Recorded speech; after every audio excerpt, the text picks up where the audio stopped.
Salut à tous et bienvenue sur votre nouvel épisode de The Trick Play. Aujourd'hui, on se retrouve, et oui, on se retrouve une semaine plus tard. Alors, je sais, on n'a pas été là présent cette semaine parce qu'on a une très très grosse surprise pour vous. Très très très très grosse, même, on vous en dit pas plus, mais on a essayé de préparer tout ça cette semaine et puis voilà, donc ça nous a pris du temps. Il n'y a pas eu franchement d'énormes matchs ces derniers temps. Donc aujourd'hui, on part sur une preview des bowls qui arrivent toute la semaine et notamment ce week-end.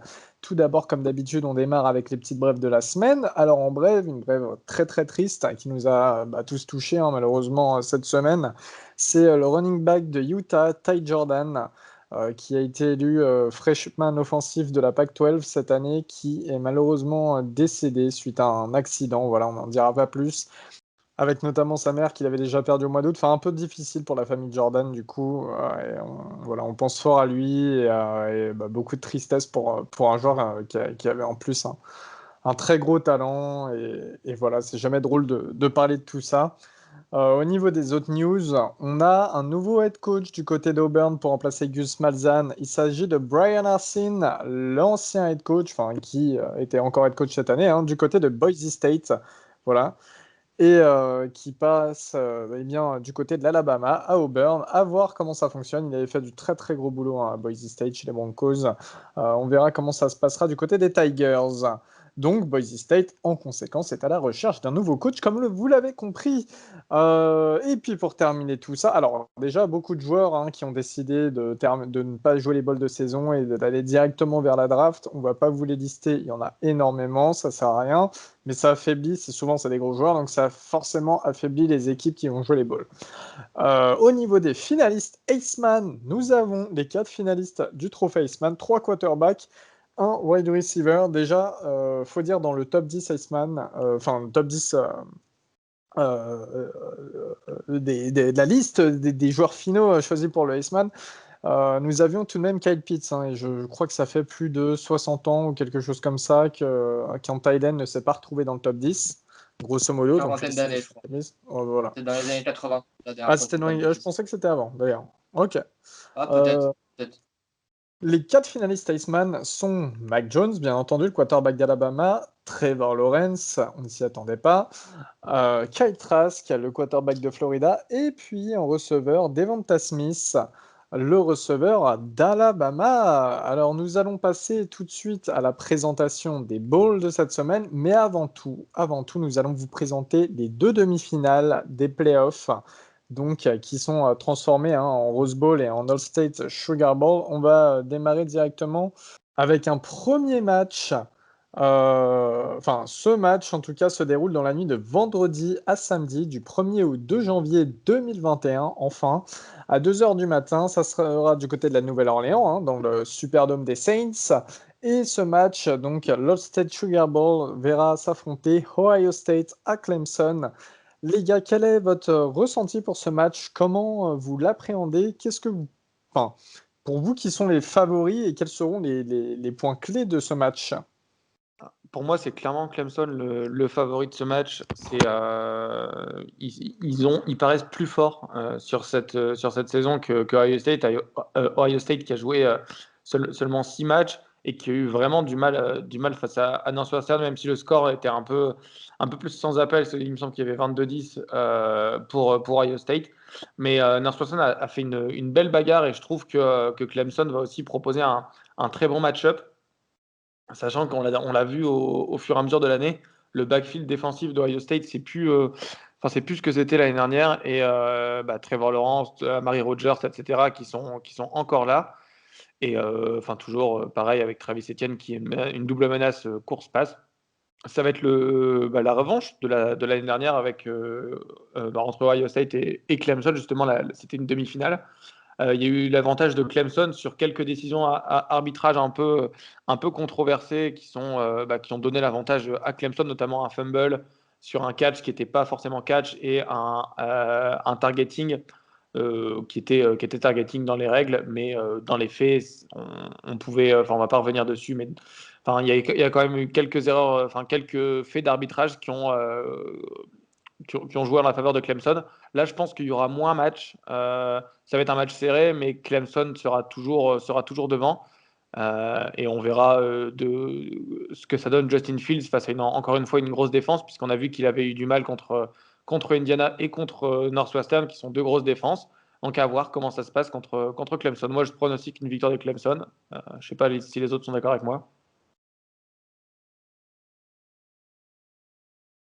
Par Oui, exemple, Ouais. ah bah vas-y, vas-y. Non, bon, je vais aller dans le sens de Robin. Je pense que Clemson est favori sur ce match-là. Après, l'année dernière, je pense que c'est pas la meilleure équipe qui s'est imposée sur le match. Alors pourquoi pas, et je pense que Clemson cette année est meilleur que Ohio State, donc pourquoi pas un résultat différent. En revanche, voilà, je pense que c'est un match qui est hyper intéressant parce qu'il y a les deux équipes ont, comment dire, une histoire. L'année dernière, je pense que la défaite est restée à travers la gorge des Buckeyes. On rajoute à ça les déclarations de Dabo et le fait qu'il n'ait pas mis les Ohio State plus haut que 11e dans son propre pôle personnel. Ça a fait un peu monter la sauce entre les deux équipes. Ryan Day a dit qu'ils allaient les battre, etc., etc. Donc je pense que ça va être un match assez sympa autant le Notre-Dame Alabama au niveau dramaturgie, je pense pas que ça soit terrible. Autant celui-là, il y a une histoire qui peut s'écrire. C'est la revanche de l'année dernière. Et puis pour la petite anecdote, Clemson est invaincu face aux Buckeyes. Ils mènent 4-0 dans les différentes confrontations. Donc voilà, donc moi je vois de la même façon, hein, je pense que Clemson a un peu plus de talent cette année. Alors peut-être pas, c'est peut-être Ohio State qu'on a un peu moins qu'habituellement, surtout en défense. On a beaucoup parlé de la secondary cette année, mais je pense que c'est plutôt peut-être du côté de la ligne qu'il n'y a pas de joueurs aussi dominants comme avaient pu être les frères Bossa il y a 4-5 ans, puis ensuite Chase Young les années précédentes. Cette année, il n'y a pas ça à Ohio State, et je pense que ça va leur manquer face à une bonne O-line de Clemson. Et je pense que si ils n'arrivent pas à embêter Trevor Lawrence, voilà, ça risque d'être complexe. Donc voilà, donc je pense que défensivement, ils n'ont pas ce qu'il faut pour arrêter Clemson et que ça va être un match avec, à mon avis, pas mal de points. Je vois bien un score dans les 40-35 ou quelque chose comme ça. Mais je vois quand même Clemson l'emporter à la fin. Je trouve que t'es quand même sévère avec Haskell Garrett, le numéro 92 d'Ohio State, qui est defensive tackle. Je trouve qu'il fait plutôt une bonne saison. Certes, c'est pas Chase Young ni les frères Bossa, mais il y a quand même du talent sur cette D-line d'Ohio State, je trouve. Non, non, il y a du talent, mais il n'y a pas de joueur ultra dominant comme on a pu connaître. C'était ça mon. Mais non, ça reste une Ça DL. reste Ohio State quand même. Voilà, c'est ça. Mais Mais voilà, ouais, mais il n'y non, a pas de, clairement, ça, je suis mec, d'accord. on peut se dire, putain, ce mec est. Chase Young l'année dernière, on savait, enfin, c'était le joueur le plus dominant du college football en dehors des quarterbacks, bien sûr. Et là, il n'y a pas ça cette année, c'est simplement ça, quoi. Ouais, parce que ouais, Garrett, Togiai, etc., il y a quand même du talent sur la D-line. Donc c'est vrai que je suis d'accord avec toi, le talent est moins présent, mais il y a quand même du talent. Mais ouais, enfin, voilà. Pour reprendre un peu ce que vous dites, c'est en vrai, ce match-là, c'est quasiment le seul qui me hype de tous les playoffs. Parce que pour moi, ça va être le seul match serré de ces playoffs. Enfin, en tout cas, serré sur le papier. Parce que, spoiler un peu, mais l'autre demi-finale, je ne la vois pas serrée. Je dirais pas pour qui. Et la finale, je ne la vois pas serrée non plus. Donc, je pense que s'il y a un match un peu sympa à regarder, et avec, comme l'a dit Baptiste, un peu de romance, on va dire, autour de ce match, je pense que ce sera à peu près le seul. Mais après, comme vous l'avez dit, j'ai tendance à mettre Clemson un peu devant. Maintenant, je pense que Fields, ça reste un compétiteur hors pair en plus d'un excellent quarterback. Et je pense pas qu'il va juste se laisser faire et perdre tranquillement. Donc c'est dans ce sens-là où ça va. En plus, pour, euh, pareil, pour tout le côté narratif un peu, ça va sûrement être le pick 1 contre le pick 2 en termes de quarterback et même en termes de joueurs tout court à la draft. Donc ça fait un peu monter aussi les écrivains de Twitter.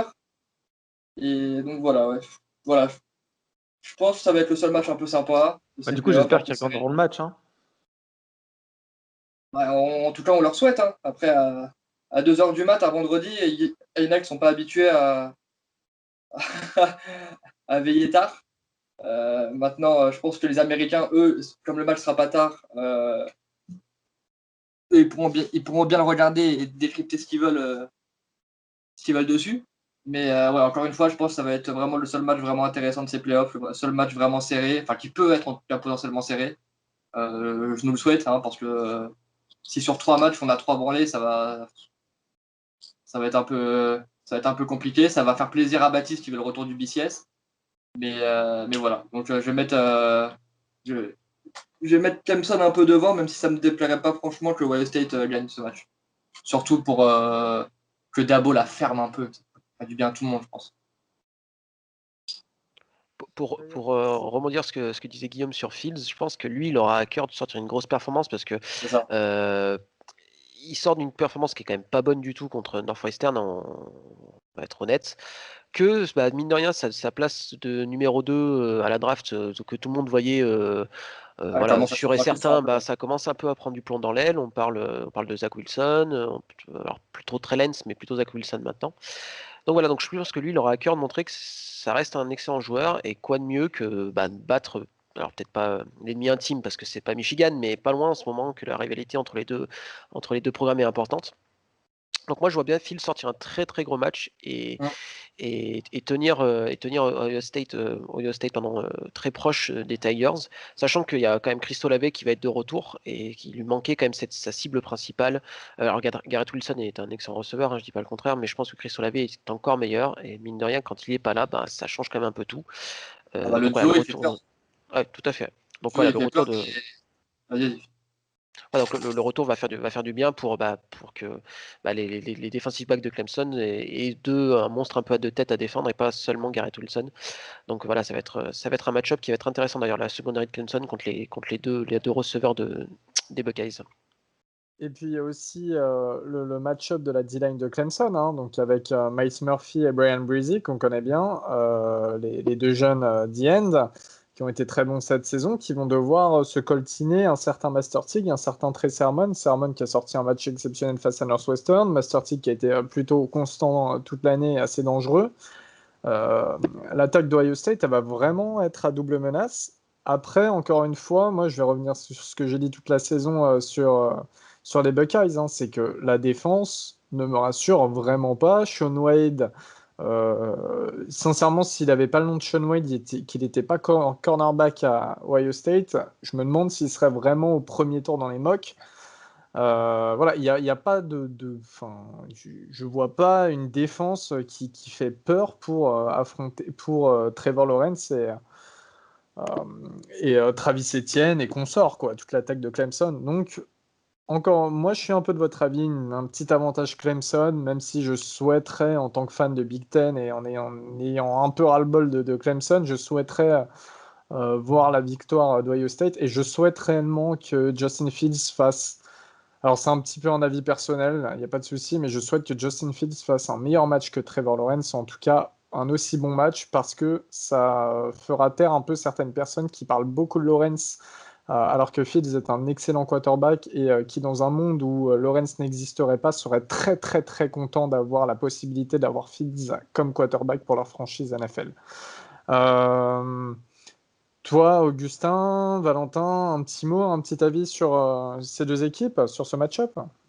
Moi, non, je vais pas revenir sur tout ce qui a été dit, parce que je suis assez d'accord. Après, moi, vous connaissez comme quoi je suis pas très chaud sur Justin Fields, donc à lui de me faire taire, hein, de me faire mentir. Et c'est tout. Voilà, je pense que tout a été dit par rapport à ça, et en espérant que Justin Fields arrive à montrer un autre visage que contre Northwestern.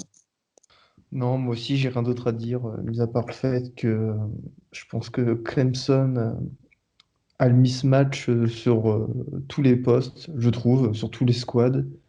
Et quand je vois leur victoire face à Notre-Dame il y a maintenant 2 semaines, j'ai du mal à voir comment ils pourraient baisser de régime ou faire une sous-performance par rapport à celle d'il y a 2 semaines. Et voilà quoi. Voilà, je les vois pas sombrer. Et c'est ce qu'il faudrait pour que Ohio State gagne. Après, juste pour te répondre vite fait, là où je pense que c'est pas pareil que face à Notre-Dame. Pour moi, Notre-Dame, vraiment, leur point fort, c'est leur défense et l'attaque qui est un peu en dessous. et dans une configuration où l'équipe que Clemson joue a une très bonne attaque, par exemple là, une attaque qui fonctionne quand même très bien, parce que je pense que Garrett Wilson va être un problème pendant quelques années, et Chris Olave qui est un top, je sais pas, 5-7, on va dire, en tant que receveur. Je pense que sur un match comme ça, qui risque d'être un peu ce que les Américains appellent un shootout, ça, ça, tu préfères avoir une grosse attaque qu'une grosse défense. Je pense pas qu'il y aura beaucoup de punch sur ce match. Donc voilà, pour moi, le match-up général est plus avantageux. Enfin, Clemson, si mes deux équipes, c'est Ohio State et Notre-Dame, je préfère que ce soit Ohio State qui joue Notre-Dame. Qui joue Clemson, pardon. Que Ohio State joue Clemson plutôt que Notre-Dame joue Clemson. D'accord, Guigui, Robin, tu avais une petite question à poser? Ouais, c'est une question, il n'y a pas besoin. Enfin, si vous voulez argumenter, vous pouvez un peu, mais vous pouvez juste répondre par oui ou par non. Est-ce que vous pensez que si Justin Fields fait un match de type Northwestern, à savoir plusieurs interceptions et que victoire ou pas, hein, mais qu'il fait un mauvais match, est-ce que Zach Wilson peut passer QB2 de la draft? Pas forcément pris en choix numéro 2, mais peut passer devant Justin Fields à la draft. Non. Oui. Tu mettrais Zach Wilson devant Kyle Trask, déjà?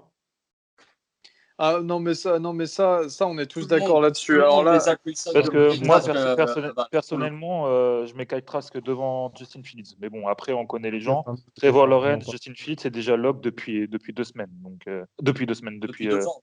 depuis 2 ans. Donc, il y, voilà. il y a toujours la possibilité du GM qui se dit oui, je tiens le prochain prototype quarterback, le prochain Mahomes, parce qu'en ce moment c'est la hype, c'est le prochain Mahomes. Bon, ça parlait de Trey Lance en début de saison, mais là ça parle beaucoup de Zach Wilson. Et il y a toujours le GM qui est capable de faire ça. Donc ça ne m'étonnerait pas. Enfin, c'est pas impossible plutôt. Les autres, je sais pas, vous avez un petit Alors, avis? c'est-à-dire, moi je pense pas parce que tout simplement j'ai du mal à me le projeter dans le sens où la défense de Northwestern, c'est quand même pour moi un niveau bien au-dessus de celle de Clemson. Ça fait bizarre de dire ça, mais pour moi cette saison en tout cas c'était le cas.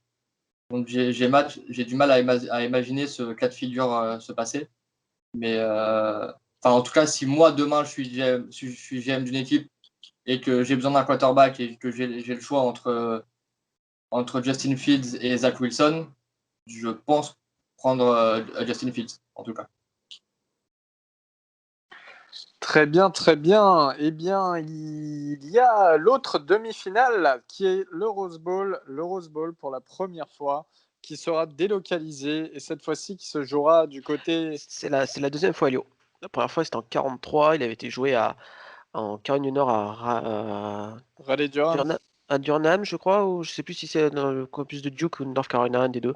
Voilà, donc c'est la deuxième fois que le Rose Bowl se délocalise, mais je sais même pas s'ils ont ils ont le droit de s'appeler ça le Rose Bowl maintenant. Donc Mais un Rose Bowl qui se délocalise n'est pas un Rose Bowl. ouais, c'est ça, on est d'accord. Hein. Oui, ouais. Maintenant. Bah ouais, ça a gardé la dénomination Rose Bowl. Il n'a de Rose Bowl que de nom. Merci Guillaume, on voit que tu as eu au moins ton bac, félicitations. Ça se déroulera du côté de l'AT&T Stadium à Arlington au Texas, hein, donc le stade des Dallas Cowboys. Merci Guillaume, on t'adore Guillaume. Et ça sera le vendredi 1er janvier, yes Guillaume, pour la nouvelle année Guillaume. Bonne année. Merci Guillaume. Et à 22h, donc ce match qui opposera Notre-Dame à Alabama. Alors nous sommes tous d'accord pour mettre la victoire de Notre-Dame. Yann Book, c'est 5 touchdowns à l'avance. J'ai déjà parié, hein, j'ai mis tous les sous que j'ai reçus à Noël, je les ai mis sur les 5 touchdowns de Book. Vous avez parié de la même manière, les amis? Qu'est-ce que vous pensez de ce match? Moi j'ai mis 3 fumbles de Najee Harris. Je pense que je suis plutôt confiant. Ça, pour le coup, c'est plus probable que Yann Book mette 5 touchdowns. Oui, d'accord. Bah vas-y, tiens Gus, tu vas nous Non, parler de mais c'est vrai, Notre-Dame, vu que voilà. c'est ton Le équipe. second degré, il a pas compris. Non, mais ce match. je jouais là-dessus. Non, mais voilà quoi. Donc, c'est la deuxième fois que Notre-Dame rencontre cette saison le numéro 1 du pays. Après Clemson, c'est Alabama. Alors, Alabama sort d'une victoire qui a été difficile en finale de la SEC face à Florida. Et Notre-Dame, on s'est fait humilier face à Clemson au stade des Panthers. C'est deux équipes qui sont sur, j'ai envie de dire, deux dynamiques différentes. Alabama qui doit confirmer son statut de grandissime favori et Notre-Dame qui doit se racheter du match d'il y a 2 semaines. Et je pense que c'est le bon cocktail pour qu'on ait un match, je vais pas dire serré, mais un match où je pense Notre-Dame ne va pas lâcher. Euh, Parce que je continue à penser que notre match il y a 2 semaines, c'était un non-match et qu'on a clairement sous-performé et que ça montrait pas notre vrai niveau. Donc les joueurs, ils auront à cœur de montrer ce qu'ils valent réellement et ce qu'ils ont fait durant la saison. Alors, je reste quand même pessimiste, bien que je sois fan. Je continue évidemment à penser qu'on peut gagner, mais si je dois raisonner objectivement, j'ai du mal à voir comment notre attaque va réussir à passer sur cette défense. Ça sera là encore une fois la clé du match. Est-ce que Ian Book et nos receveurs vont réussir à trouver les clés comme Kyle Trask a pu le faire avec Pitts, Grimes et Tony? Notre jeu à la course, j'attends vraiment qu'il soit bien meilleur parce qu'on s'est fait éclater face à Clemson et c'était clairement minable comparé à tout ce qu'on avait fait durant la saison. Notre line a été vraiment mauvaise. Sauf que là, on va se taper peut-être la meilleure D-line du pays avec Barmore et consorts. Euh, voilà, Ewan. Donc voilà, j'ai l'impression qu'on n'a pas les bons match-up, mais tout peut arriver, je pense, en playoff. Euh, Alabama est annoncé vainqueur partout. Je crois que ils sont favoris de 20 points.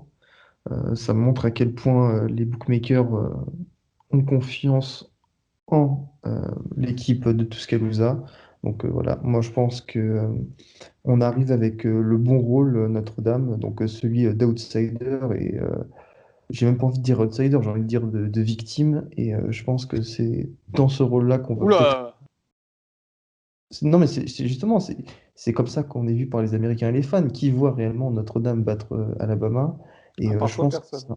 c'est un rôle qui va nous servir. Donc, on va peut-être pas gagner, mais moi, j'espère qu'on va leur faire peur et qu'on va les titiller jusqu'au bout. Et je pense qu'on a des armes pour vraiment leur faire peur et pourquoi pas gagner le match.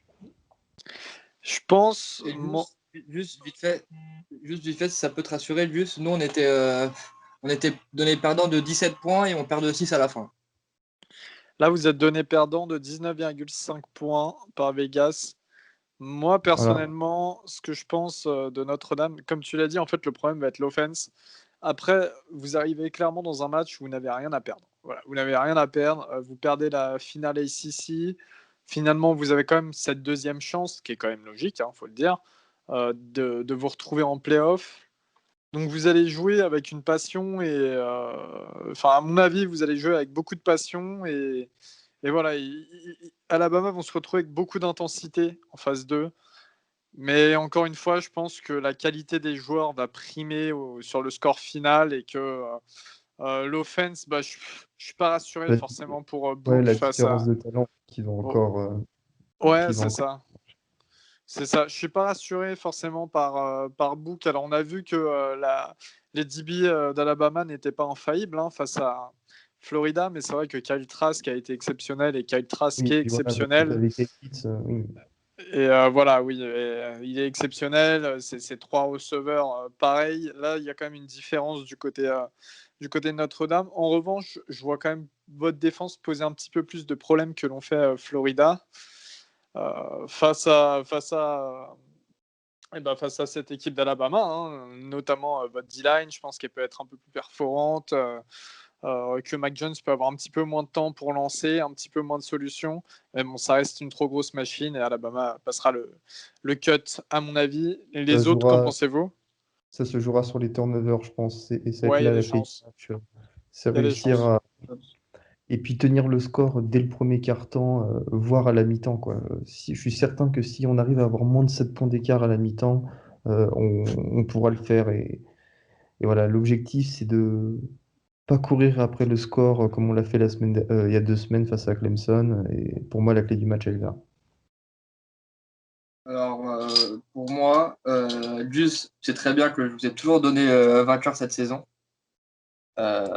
Mais là, je vais pas le faire parce que pour moi, comme j'ai un peu, on va dire, teasé sur le match d'avant, pour moi, malheureusement, il n'y aura pas de match dans le sens où tu peux avoir une très bonne défense, comme c'est votre cas. Euh, Ça, je pense qu'on est tous à peu près d'accord pour dire que Notre-Dame a une très bonne défense.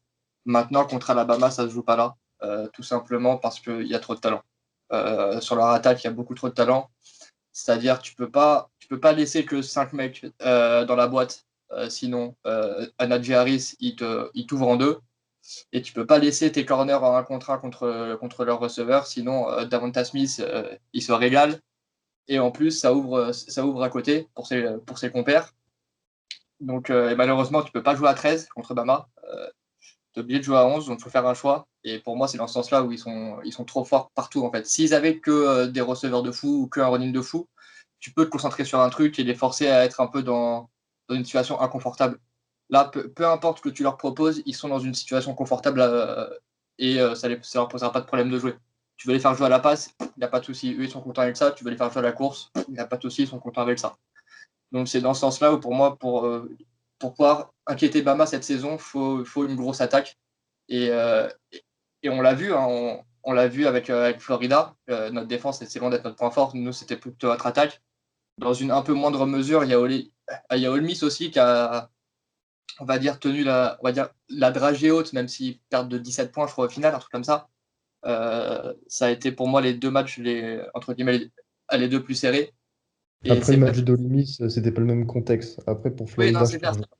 Oui, c'est pas le même contexte, mais voilà, c'était pour aller dans mon sens, où pour moi, pour embêter Bama, il faut, quoi qu'il arrive, une attaque performante et qui est capable de marquer quasiment sur chaque drive. On l'a vu contre Florida, hein, j'en reviens encore là, ça s'est quasiment joué à ça.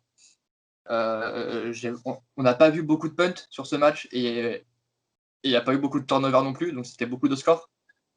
Donc voilà, c'est ça qui me fait un peu peur. Et quand tu disais qu'il va falloir essayer de garder le match serré le plus longtemps possible, moi j'ai vraiment peur que la mi-temps soit déjà pliée.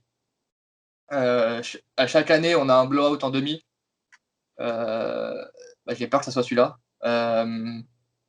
Donc voilà, pour moi, de toute façon, ça va être.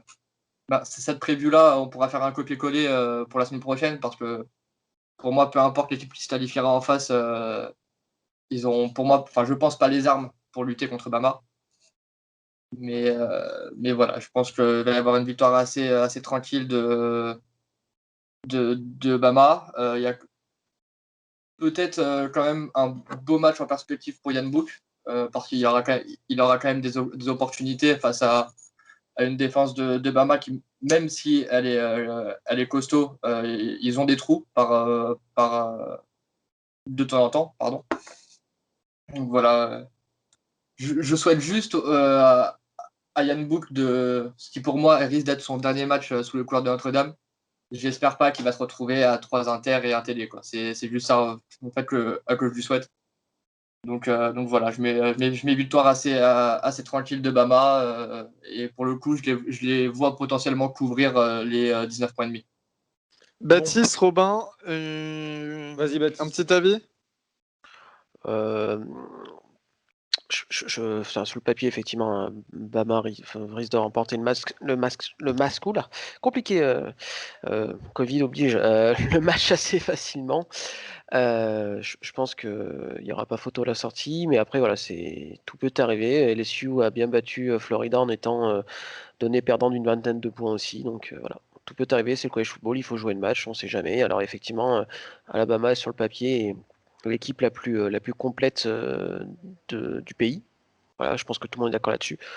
Mais voilà, si Bama fait un mauvais match et que Notre-Dame en fait un grand, ça peut être plus serré que prévu, et puis sait-on jamais. Alors effectivement, après, moi je suis d'accord avec vous hein, sur le fait qu'il y a beaucoup plus de talent du côté d'Alabama et que sur des matchs comme ça, c'est souvent le talent qui l'emporte. Donc voilà, donc je vais quand même croire en victoire d'Alabama, mais voilà, il faut y croire parce que sinon ça sert à rien de jouer les matchs, Ouais, hein, tout simplement, quoi. Sinon, je regarderai pas le match et je stresserai pas pour rien en fait. Robin? Moi, écoute, je vais être très défaitiste pour toi, Gus. Je vois Alabama absolument éclater Je vais être très défaitiste Notre-Dame. pour toi, Guigui. Lapsus révélateur, hein, attention. Non, mais je confonds toujours les deux parce que les deux, les deux elles se font éclater par Alabama. Non, évidemment, le match contre Pardon? Florida. Non, le match contre Florida, il était très bien. Enfin, c'était compliqué pour Alabama en fin de match. Il y avait quand même de la chance. Non, je couperai de toute façon. Moi, je disais de la merde. Je vais reprendre depuis le début. Alors moi, je vais être encore une fois désolé pour Augustin, ça va être un blowout comme on l'imagine bien. Cependant, s'il y a une chance, c'est que vous avez déjà cette année, Notre-Dame, arrêté un top running back en Travis Etienne à Clemson à seulement 28 yards, il me semble, en 19 ou 20 portées. Donc c'est Oui, quelque aussi, chose qui... attends, je te rajoute juste ça, et aussi Javonte Williams et Michael Carter, mais à la différence de ces deux matchs, il y avait pas Davonta Smith, John Mechie et toute la clique. Oui, on est d'accord, mais on sait jamais. Si jamais vous faites une grosse défense contre la course et que votre backfield défensif tient un peu, il va falloir espérer. Et ça, avec beaucoup de, ça va être un concours de circonstances si vous gagnez le match. Mais je me dis il faut essayer de construire sur ça. Mais sinon, victoire absolument Je suis bien Alabama. d'accord avec toi. Je suis d'accord avec ça. Il faut, en fait, enfin, comme on l'a dit tout à l'heure, vous avez rien à perdre et donc voilà. Guigui, tu voulais rajouter une dernière chose avant qu'on passe à la suite? Ouais, je voulais juste dire, comme disait Robin, que ce soit Clemson ou North Carolina n'avait pas Davante Adams, on sait de sources sûres que Davante Adams est un des meilleurs receveurs. Davante Smith, pardon. Davante Adams, c'est un autre problème. Davante Smith est de sources sûres un des meilleurs receveurs qui a parcouru le college football ces dernières années. De tous les temps même. Ah, mais c'est ça, ça va être compliqué. Vu comment on s'est fait boire par les receveurs de Clemson, moi, c'est ce qui me fait peur, hein. C'est que le mec, il arrive à faire une séparation de 10 mètres, là, un truc de malade comme il nous fait depuis le début de saison. Et Et annonce de dernière minute, Jalen Waddle qui dit oh bah moi je suis dispo aussi pour le match, ça y est, ma blessure, je me suis remis. Oh, t'imagines? Ils avaient déjà essayé de nous faire croire ça avant Florida avec des vidéos Ouais, dans c'est les vrai. vestiaires de Waddle. Mais non, C'est vrai. évidemment que Waddle ne jouera pas, il a trop à perdre là, pour jouer ce match. Ouais, bien sûr. ah putain, mais Poliakov, hein, si ça arrive. En tout cas, voilà. Donc sur ces deux demi-finales, on a quand même une petite préférence pour Clemson et Alabama qui devraient se retrouver en finale CFP. Tout de suite, on vous cite les autres bowls, donc qui seront en parallèle de ces deux matchs tout au long de la semaine, car ça commence dès aujourd'hui. Mardi à 23h30, un bowl qui va intéresser l'un d'entre nous, c'est le Cheez-It Bowl du côté du Camping World Stadium à Orlando, hein. Oklahoma State qui affronte Miami. Miami presque à domicile, entre guillemets, dans le même état, hein. Toi, comment tu envisages ce match, mon Batou? Bah plutôt bien, on peut l'appeler le Jimmy Johnson Bowl, puisque Jimmy Johnson, avant d'avoir sa carrière de head coach à Dallas, avait gagné un titre universitaire avec les Canes, et avant ça, il était entraîneur d'Oklahoma State. Donc voilà, donc c'est le Jimmy Johnson Bowl. C'est la deuxième confrontation entre les Hurricanes et les Cowboys. Je crois que la première date de 91 avec victoire des Hurricanes. Je pense que ça va être un joli match. Alors, ça va être un joli match. Malheureusement, du côté de Miami, il y aura quelques absents pour des raisons de préparation pour la draft. On sait que le duo de defensive end, Jalen Phillips et Grégory Rousseau ne seront pas présents malheureusement. Donc voilà, donc déjà du côté, nous, moi ça m'arrange, hein, parce que c'est quand même deux superbes joueurs. Donc voilà, donc l'O-line pourra respirer un peu mieux, mais malheureusement, la qualité du match va forcément en pâtir un peu. C'est le seul match en dehors des bowls du Nouvel An où il y a deux équipes classées au top 25, voilà, aussi. Donc ça va être un match, je pense, hyper intéressant. Derrick King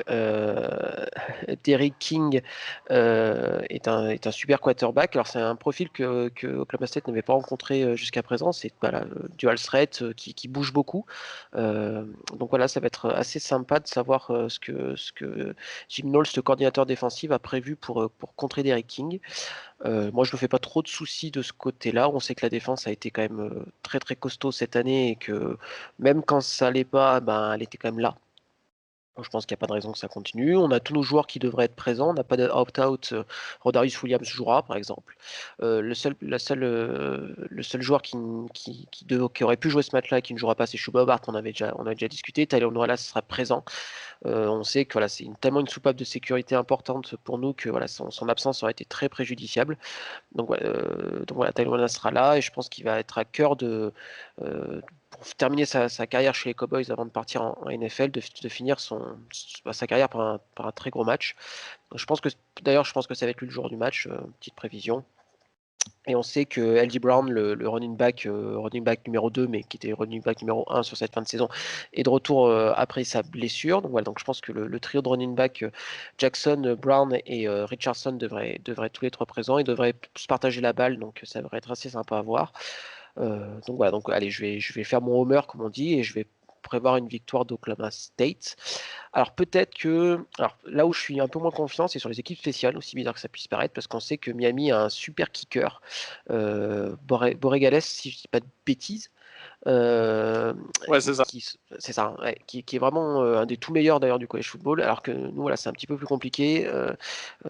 Notre kicker, c'est un redshirt freshman qui était pas du tout préposé à ça en début de saison, mais le kicker titulaire s'est blessé, donc voilà, il a loupé pas mal d'extra points et de field goals ces derniers matchs. Donc, quand on sait l'importance des équipes spéciales en football de manière générale, voilà, Miami a très clairement l'avantage là-dessus. Mais je vais quand même donner Oklahoma State vainqueur. Donc oui, effectivement, c'est ce soir, si vous écoutez le podcast mardi, à 23h30, à 23h ou 23h30, 23h30, oui, c'est ça, sur ESPN. Donc, voilà, donc je pense que c'est peut-être un des bowls les plus intéressants, je dis, vous m'arrêtez si je me trompe, hein, mais c'est peut-être un des bowls les plus intéressants en dehors Ah oui, de loin, des deux d'accord. demi-finales et peut-être du Georgia-Cincinnati. Je le mets même au-dessus de Et- Oregon Ohio State, je dois Ouais, c'est avouer, ce que pour j'allais être dire. Désolé, Nous désolé Robin. oublie pas. Désolé Robin. Et je parle même pas du Texas A&M North Carolina parce que c'est tellement les débandades du côté de North Carolina que bon, c'est pas très excitant quand même. Ah, il manque la moitié de l'équipe. Et Donc voilà. Texas A&M, c'est pas l'équipe la plus excitante de l'année, hein, non plus. Et En tout cas, ouais. bonjour, Oui. Florida joue aussi, les gars. Non, mais Et ça vous va, jouez on a contre qui? compris. Là, toutes vos équipes, elles jouent, c'est bon. Je suis tout seul. Valentin, il a quitté le navire. Et toi, t'as l'habitude de pas jouer cette saison. Non, on a failli en plus. C'est ça le pire. Bref. En Vous tout avez cas, fait ouais. 3 matchs, on aurait dit la D1 française l'année dernière. 3 matchs et hop, Bah, il y a bien s'en des va. mecs qui ont joué 6 matchs qui sont et qui étaient au bout de 5 matchs qui étaient déjà en playoff. Hein, donc bon. C'est vrai, c'est vrai. Oklahoma State Miami, donc à 23h30, comme l'a dit Baptiste, vraiment un bon match. C'est vrai que ça va être intéressant à voir et qu'on va sûrement tous être devant. Derrick King, d'ailleurs, le quarterback de Miami, qui a empilé pour une saison, hein, qui va jouer son année senior du côté de Miami. On s'y attendait pas. On pensait qu'il allait aller à la draft. Finalement, non. Et c'est une bonne nouvelle pour les Hurricanes. Match suivant, eh bien, c'est dans la nuit, hein, de cette nuit, entre mardi et mercredi à 3h du matin, Texas qui affronte Colorado pour ceux qui ont l'occasion de voir ce match. Alors, un match assez sympa avec un Colorado à 4 victoires, 1 défaite cette saison. Texas, 6 victoires, 3 défaites avec quelques joueurs qui ne joueront pas car ils se présentent à la draft. On aura tout de même un Sam Ehlinger qui voudra encore prouver une dernière fois, je pense, qui peut avoir un certain niveau. Alors, ce sera face à Colorado, hein, bien entendu. Est-ce que ça sera un gros indicateur? Je ne pense pas. Mais les amis, si vous deviez choisir entre Texas et Colorado pour la victoire, vous donneriez qui? Je pense un Texas, personnellement. Je pense un Texas. Moi aussi, je vais aller sur Texas parce que c'est le dernier match de Sam Ehlinger en tant que Longhorns et il va vouloir mettre à cœur et Colorado, ça va être un C'est bon. pas encore sûr, hein, il a pas dit, hein, il prendra une Ah oui, décision il peut après le. redshirt. C'est vrai Ah, qu'il il peut peut redshirt, redshirt. en fait, comme la saison compte pas, il peut tout à fait revenir. Et il a pas encore annoncé qu'il quittait les Longhorns et c'est pas impossible qu'il revienne. Alors personnellement, j'y crois pas trop, mais c'est pas impossible que. En tout cas, il a pas confirmé le fait qu'il partait après cette saison, quoi. Ok, autant pour moi. Moi, je resterai même. Hein. Oui, moi aussi. Parce que je ne vois pas beaucoup d'avenir en NFL, même si ça reste un excellent joueur de college football. Donc, frère, fais-toi plaisir et remplis pour une saison. Hein. T'es un roi dans ton Texas. Ouais. Non, c'est vrai Bon, qu'il après, ouais. il gagnera pas d'oseille, mais c'est le seul truc Oh pour là moi là, qui il gagnera. Il pourrait. fera American Pie une année de plus. On les connaît. Mais Donne-moi Oh, la les merde. clichés, les clichés. Oh. je vais Tu quand sais même très bien mettre, que c'est vrai. je vais quand même mettre Texas parce que Colorado, ils ont eu un petit faux pas contre Utah, même si Utah est une équipe très qualitative. On l'a vu avec Ty Jordan, paix à son âme, qui a fait un très bon match contre Colorado. Je pense que Texas a des qualités, a des bons skills players que Colorado n'a pas au niveau de ces match-up-là. Donc voilà, je vais mettre une victoire de Texas, mais ça va être un match hyper intéressant à regarder. Je vous le dis, moi je serai là pour live tweet le match. Si jamais quelqu'un veut regarder le match ensemble, bah, ça fera un plaisir. Je Alors, serai là, Robin. pour rappel, il y a 4 joueurs de Texas qui joueront pas. Samuel Cosmi, le tackle, Brian Ingalls, le receveur, Joseph Ossai, le defensive end, et Caden Stearns, le safety. Voilà, c'est les 4 joueurs du côté de Longhorns qui joueront pas et qui font quand même partie des 4 meilleurs joueurs de l'équipe, hein. En dehors de Sam Ehlinger, bien sûr. Ouais, clairement, clairement. Un petit match aussi à surveiller avec Bijan Robinson, un très bon running back de Texas. J'ai oublié de vous dire d'ailleurs, c'est bien entendu l'Alamo Bowl et qui sera du côté de San Antonio à l'Alamo Dome. Voilà. À 18h, mercredi, donc le 30 décembre, Wake Forest qui affronte Wisconsin dans le Ducks Mayo Bowl du côté de Charlotte, dans le stade des Panthers, le Bank of America Stadium. Wake Forest, c'est 4 victoires, 4 défaites. Wisconsin, 3 victoires, 3 défaites. On se retrouve quand même sur un match plutôt moyen, hein, qu'on se le dise. Juste si vous pouviez me donner un vainqueur entre ces deux équipes, je mets quand même ma petite pièce sur Wisconsin. Après, Wake Forest peut le faire, hein, ça, pas de souci. Ouais, j'aime pas la trajectoire du tout de la saison de Wisconsin. C'est vraiment une saison qui part à volo, hein, une expression de vieux. Wake Forest a fait une saison quand même correcte, mais honnêtement, il est hyper dur à pronostiquer celui-là. Je vais dire Wake Forest, allez, juste pour te contredire, Lyon. Ouais, moi aussi. J'ai regardé un peu Wake Forest cette année et Hartman, j'aime beaucoup comme quarterback et c'est lors des bowls qu'il y ait des surprises en général. Donc, allez, go pour Wake Forest. Pareil, Très bien, très bien. Jeudi, à 2h du matin, dans la nuit de mercredi à jeudi, Florida qui affronte Oklahoma dans le Goodyear Cotton Bowl, donc dans le Cotton Bowl surtout. Et bien du côté aussi de l'AT&T Stadium, le stade des Cowboys de Dallas. Guigui, Florida, Oklahoma, c'est une belle affiche. Est-ce que tu penses que vous pouvez quand même un peu souffrir, sachant que vous avez quand même pas mal de joueurs qui ont décidé de ne pas jouer ce match? Attends 2 secondes, Guillaume. Oui, je Trace qui va pense le que je suis lancer au à qui courant. le ballon? Oui, Il va le lancer à qui? T'inquiète pas, j'ai tous les noms. T'inquiète pas, il y en a un, Guillaume, il y en il a est un de plus. volontaire pour jouer carrément, hein, parce qu'il ne faut Il y pas en a, oublier Guillaume est aussi receveur dans la vraie vie, donc il est volontaire pour jouer. c'est ça, parce que alors pour vous expliquer un peu la situation, on sait depuis maintenant quelques jours que Kyle Pitts ne jouera pas ce match. Décision totalement compréhensible, étant donné il a déjà sa place de top tight end et top 10, enfin top 15 ou 10 de la prochaine draft. Maintenant, il y a eu aujourd'hui 3 noms de plus sur les skills position dans l'attaque qui sont rajoutés à cela. On a Trevon Grimes qui va lui aussi se préparer à la draft et ne jouera pas ce match. Trevon Grimes, personnellement, je le vois comme dans le meilleur des cas, fin de deuxième jour. Dans un cas plus classique, je le vois drafté le troisième jour, donc autour des rounds 4, 5, 6. Kadarius Toney, notre human joystick, qui ça me fait, pour le coup, c'est celle qui me fait le plus chier, dans le sens où déjà j'adore ce joueur. La progression qu'il a eue cette année, elle est phénoménale. Et il va échouer à 17 yards de faire une saison à 1000 yards. Donc, moi, j'étais un peu, quand j'ai appris ça, j'ai vu pas mal de tweets qui disaient ce que je vais vous dire juste après. Je suis un peu partisan de cela. C'était vraiment laissez-le courir une slant, donnez-lui la balle, qu'il prenne ses 17 yards. Il a sa saison à 1000 yards, mettez-le sur le banc et vas-y. Juste, il kiffe son dernier match avec ses potes. Malheureusement, il sera pas là. Et on a un dernier joueur qui ne disputera pas ce match. Là, c'est pas pour cause de draft ou quoi, parce qu'il sera là l'année prochaine. C'est Jacob Copeland, qui vient de. Enfin, il l'a annoncé lui-même il y a 1 heure sur Twitter, qui a été testé positif au Covid, donc qui ne participera pas à ce match. J'espère juste qu'avec les histoires de cas contact ou quoi, la liste va s'arrêter là.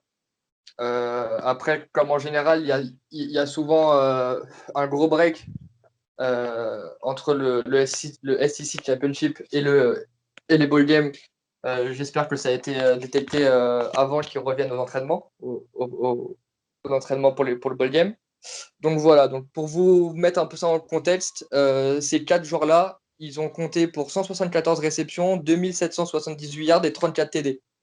Ça fait 58% des réceptions totales, 65% des yards à la passe et 75% des TD de cette année. Donc ça va pas être une mince affaire. Ça va pas être une mince affaire offensivement. On va jouer avec une équipe de high school. Donc là, pour le coup, les freshmen, true freshmen, redshirt freshmen et sophomores vont avoir énormément de temps de jeu. Ce qui va être sympa pour le coup, vu que c'est un bowl game en soi, c'est pas.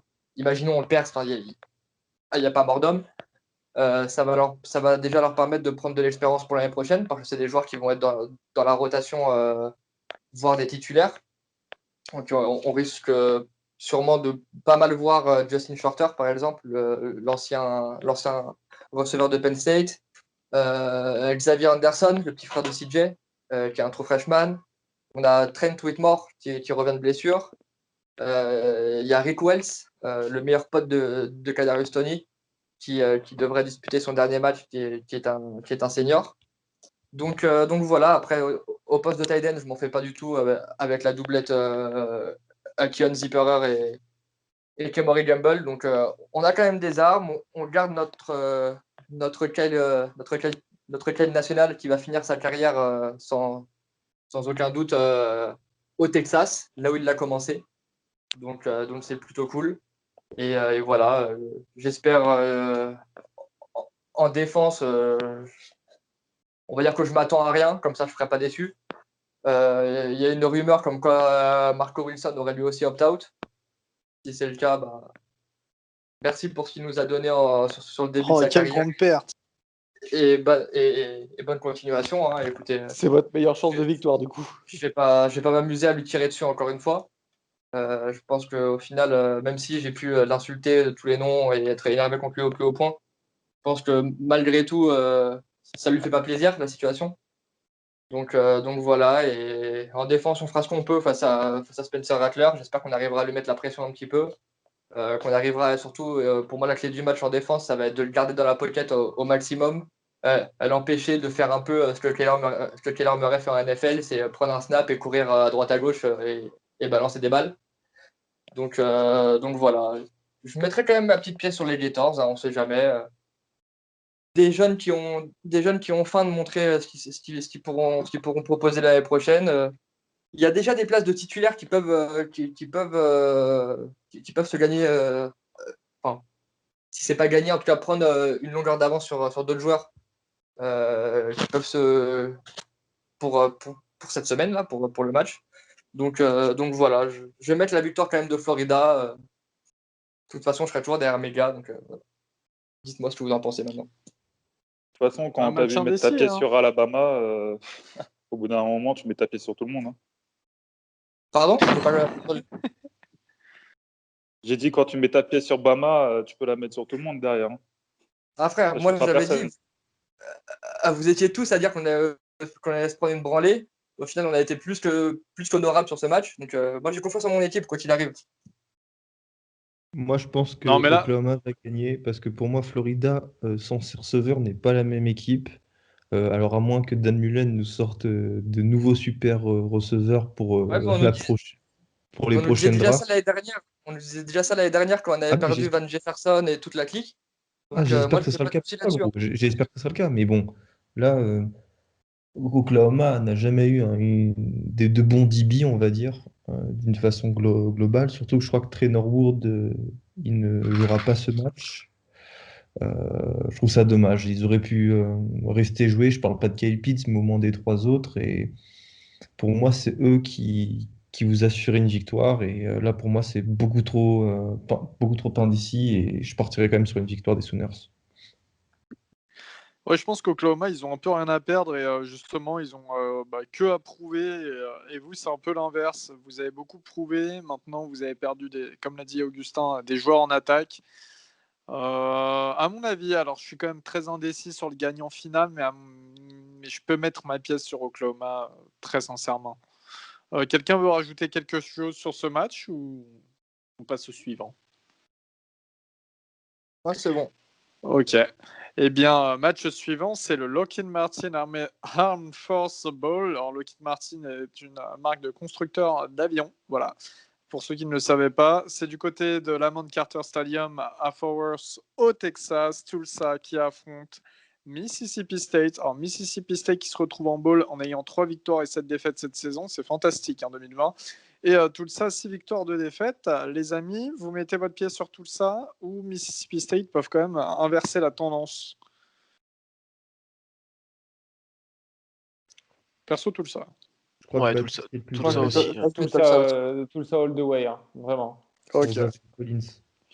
Match très intéressant à 20h. Ball State, alors très intéressant, peut-être pas de nom, mais en tout cas, en réel, oui. Ball State qui affronte San Jose State pour l'Offer Pad Arizona Bowl du côté de Tucson, hein, dans l'Arizona Stadium.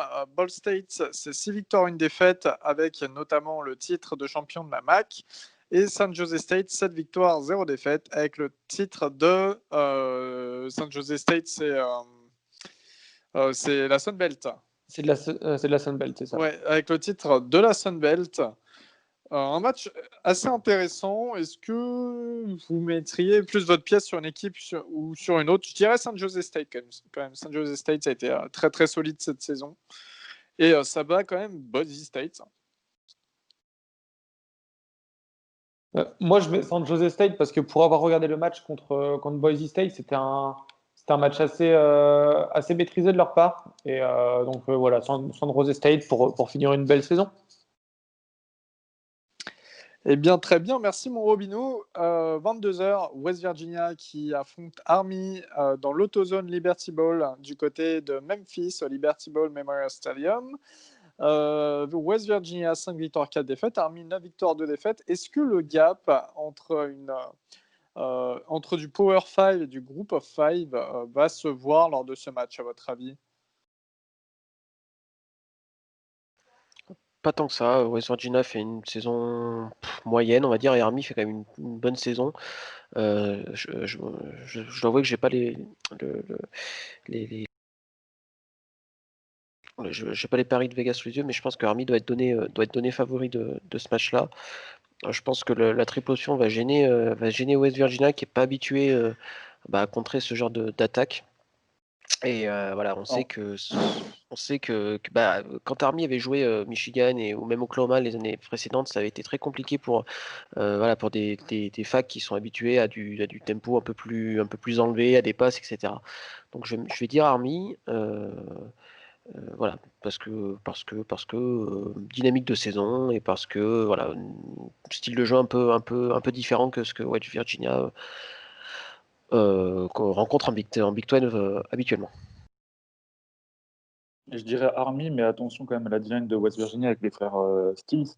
Je sais pas s'ils jouent, surtout Dante, mais ça peut quand même faire du mal à la triple option d'Army. Mais pour avoir regardé quelques matchs d'Army, quand même, je les trouve assez solides. Ce ne sera pas un match avec beaucoup de points, surtout que Jared Dodge, c'est pas un QB qui va aller chercher une victoire, ce genre de choses. Donc, je sais pas si ce sera le match le plus intéressant à regarder, mais ça peut peut-être valoir le coup d'œil pour l'affrontement entre la O-line et la D-line. Et la O-line d'Army et la D-line de West Virginia, bien sûr. Très bien, merci Batou et Val. Désormais, eh bien, la nuit de jeudi à vendredi, 2h du matin, Arkansas qui affronte TCU du côté de l'Energy Stadium de Houston, donc le stade des Texans, au Mercari Texas Bowl. On a vu un Arkansas, donc 3 victoires, 7 défaites cette saison en sec pour Arkansas. On a vu un Arkansas plutôt séduisant tout de même. Et TCU, c'est 6 victoires, 4 défaites. Donc pareil, un TCU pas si mauvais cette saison. Juste si vous pouvez me donner un nom, on va pas après s'étendre TCU. sur le match. TCU, ouais, oui. Arkansas. Oui, Bah, ça a l'air quelle surprise. Ouais. Parce que Philippe Frère, Franks, moi, le quand quarterback je suis sur une idée favori de fixe, Guiguet, voilà. Ouais. et encore, je suis même pas sûr qu'il va jouer, là, parce que les derniers matchs, il a pas pu les jouer. Ouais, c'est vrai. Mais ça, le remplaçant, c'était Keji quelque chose, je sais plus, mais il était pas mauvais Ouais, non plus. c'était un petit freshman, je crois. Ouais. Et il a montré des belles choses. Match quand même intéressant, hein. Si vous avez rien à faire au Nouvel An, n'hésitez pas. Voilà, on est censé ne rien avoir à faire. Le gouvernement nous l'a demandé. Et bien sûr, cette journée du Nouvel An, donc pour le premier jour de l'année, nous avons à 18h un très très bon match. Celui-ci, il est plaisant. Georgia qui affronte Cincinnati au Chick-fil-A Peach Bowl. Si vous allez aux États-Unis, mangez le Chick-fil-A, hein, c'est super bon. Mercedes-Benz Stadium du côté d'Atlanta et donc le stade des Falcons. Georgia, 7 victoires, 2 défaites cette saison sec. Cincinnati, 9 victoires, 0 défaites. Cincinnati, donc classement au top 25 qui avait fait jaser. Vous pensez que Cincinnati peuvent battre Georgia ou le gap reste quand même tout de même Alors, trop? Ça va être est-ce que je hyper pense qu'ils intéressant. peuvent. Vas-y, Gus. Non, je pense, Robin, tu sauras mieux en parler que moi, mais je pense que c'est peut-être le match, le bowl le plus intéressant de cette année, euh, parce que d'un côté, tu as l'attaque fantasque des Bearcats qui est incroyable. Donc, bon, après, évidemment, les détracteurs diront qu'ils s'opposaient à des défenses qui étaient mauvaises et qui n'étaient pas du calibre de Georgia, mais moi, j'ai vraiment hâte de voir comment Damon Wider et ses receveurs vont réussir à faire déjouer cette défense de Georgia qui reste, quoi qu'on en dise, une des meilleures du pays. Et je pense que ce duel, il va être incroyable. Et franchement, j'ai hâte de voir ce match. Clairement, pareil, ça va être un super bon match. Et moi, j'ai bien envie de pronostiquer une victoire de Cincinnati parce que Georgia, déjà, ne m'a pas impressionné tout au long de cette saison. Ils ont eu vachement de mal dans la plupart des matchs. Et enfin, moi, le duo Alec Pierce, Desmond Ryder, il me fait beaucoup, il me fait beaucoup plaisir à voir jouer. Donc, ça sera encore Enfin, ils n'ont pas opt-out, il me semble. Donc ça va être un bon, comment dire, un bon duo à avoir joué contre la défense de Georgia. J'ai bien envie que Cincinnati gagne pour sa place pour montrer au comité que en fait il méritait plus que 8 et qu'il méritait peut-être 5 ou 6, peut-être même la quatrième, on ne sait pas. Mais voilà, moi c'est un match que je vais regarder avec attention. Je pronostique une victoire, mais c'est seulement le cœur qui parle, une victoire de Cincinnati. Oui, bah, c'est la Moi, j'ai dernière une petite étape. question. Vas-y, Guillaume. Je Vas-y, voulais juste te dire que c'était la vas-y, dernière Gus. étape de la quête de reconnaissance après la finale de l'américaine face à Et, Tulsa. et surtout qu'on voit clairement que Georgia est hyper coté ils sont même surcotés au niveau du top 25. Enfin, c'est pas deux parce qu'ils jouent en sec et que historiquement c'est un joli programme. Et donc que Cincinnati batte un programme comme ça en ball game, qui plus est un ball du New York Six, ça va être vraiment un bon, comment dire, une très belle vitrine et une belle victoire pour le Group of Five. À toi, Guillaume. Ouais, moi, je voulais juste demander s'il y avait moyen que les deux équipes perdent. Parce que je vais être obligé de dire Cincy parce que plutôt crever que de donner une victoire à Georgia. Mais pour moi, Voilà, déjà l'argument solide. Vas-y. déjà, voilà. Mais moi, au moins, je me cache Analyste pas avec un derrière, grand H. Là, Raymond Domenech, hein. je me T'attendais cache à pas quoi d'autre? derrière des fausses excuses ou quoi. Moi, je parle français, contrairement à certains ici. Et ensuite, pour moi, je pense que Cincy est là où il devrait être, où son niveau est. Parce que on va dire que je vois une victoire serrée face à Georgia. Et je suis désolé, une victoire serrée face à Georgia ne te fait pas passer le top 5 au pays, surtout cette année. Maintenant, j'espère que Georgia va être au meilleur de ses forces offensives pour voir ce que le futur Heisman first pick, tout ce que vous voulez, JT Daniels fait contre une défense plus que solide que celle de Cincinnati. Donc moi, je vois un match avec peu de points. Si ça finit en 14-17, je ne serais pas étonné. Et je vais mettre une courte avance de Cincinnati. C'est vrai que c'est un match où on se retrouve avec deux équipes qui ont un peu rien à perdre, donc ça va être intéressant et ça va donner beaucoup d'intensité des deux côtés. Comme tu le dis, ça peut être très très serré, donc c'est-à-dire ne pas y avoir beaucoup de points. Desmond Rider qui pourrait ne pas se présenter à la draft cette année, attendre une année supplémentaire pour augmenter son draft stock. De l'autre côté, on a JT Daniels, lui qui a tout approuvé, comme tu l'as dit, parce que Daniels veut avoir une bonne place à la draft l'année prochaine. Donc ça passe notamment par les balls face à des équipes comme Cincinnati qui sont invaincues. Donc match intéressant tout de même que l'on regardera très probablement à 19h cette fois. Auburn qui affronte Northwestern au Verbo Citrus Bowl surtout, du côté d'Orlando, encore une nouvelle fois au Camping World Stadium. Auburn, 6 victoires, 4 défaites en sec. Northwestern, finaliste de la Big Ten, 6 victoires, 2 défaites. Les amis, est-ce que Bonix peut battre un Northwestern ou est-ce que Northwestern, au contraire, vont finalement essayer de terminer la saison sur une très belle note avec une victoire face à Auburn? Bonix va faire des cauchemars. C'est tout ce que je vous dis. Voilà. Genre, Brandon Joseph. Ok, merci B2O. Ouais. Non, mais c'est vrai, quoi.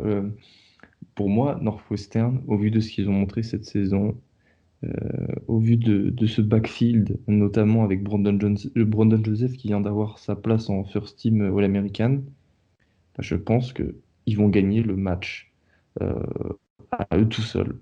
Je vois pas de quelle manière Auburn pourrait gagner, bien que je continue à penser qu'ils aient plus de talent que Northwestern.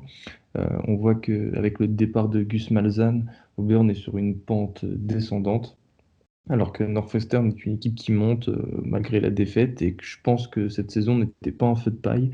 Et ils auront à cœur de prouver que c'est une équipe sur qui il faudra compter déjà sur ce bowl et l'année prochaine. Et pour pouvoir compter sur Northwestern l'année prochaine, il faut pouvoir euh, que les Wildcats donnent des perspectives dès ce match face à une des meilleures équipes de la SEC. Les autres, on a nos deux experts secs là, et qui suivent un peu la Big Ten, vous en pensez quoi? Moi, je mettrais aussi Northwestern, pareil, dans un match avec peu de score. Après, moi, contrairement à pas mal de gens ici, je suis encore un des derniers défenseurs de Bonix. Donc voilà, voir si ce qu'il a montré sur son jeu avec ses jambes, ça continue ou si c'était juste un one-shot. Mais ouais, je vois pareil, un peu comme Cincinnati, Georgia, je vois un match avec peu de points et une victoire de moins de 7 points, de Northwestern, même si je suis vraiment pas convaincu par leur attaque. J'ai vraiment peur du match avec du 3 and out dans tous les sens. Et un bon vieux. C'est ce qui va Bah, se tu sais passer, quoi? Guillaume. Ah, mais on Ouais, est d'accord, hein. moi, je mets un 9-6 en référence au match Alabama LSU il y a quelques années. Et je mets 9-6 pour Northwestern, avec un duel de field goal. C'est les tirs au but le match. Non, mais Guigui, je suis totalement d'accord et je vais pas rajouter grand-chose à ce que tu dis parce que je trouve que tu as tout dit. Le, Ouais, j'essaie. ça va être un match. Heureusement qu'il y a Cincinnati, Georgia presque à la même heure parce que sinon, ça serait dur de regarder. Je vais le regarder en double écran, mais regarder ça tout seul, avec un seul écran, ça va être compliqué, hein. Non. Après, Auburn, je suis pas d'accord avec toi, hein. Les matchs défensifs, ça peut être des très beaux matchs, hein. oui, oui, Après, nous, on est forcément attirés. Pardon. Moi, le premier, ça a du mal à sortir. Moi, le premier, j'aime quand il y a des télés dans tous les sens, des plans dans tous les sens. Maintenant, surtout cette saison, où on n'en a pas eu beaucoup des matchs comme ça, un bon match bien défensif avec rien qui passe en attaque, pour moi, je trouve que ça a aussi son charme et je trouve que c'est vachement sous-coté. ouais, on est d'accord, hein, il n'y a pas de. Il y a pas de souci. Mais comment dire, des fois, ça peut faire des matchs un peu chiants. Et moi, je suis pas réellement fan de Auburn, de leur jeu surtout. Et dans Soissons, c'est très joli à voir en défense. Ça tape bien et c'est technique. Mais en attaque, ça va être une purge, je pense.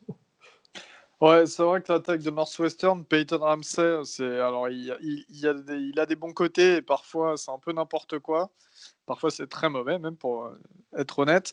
Drake Anderson, le running back principal de Northwestern, qui a décidé d'entrer sur le portail des transferts, donc qui ne jouera probablement pas.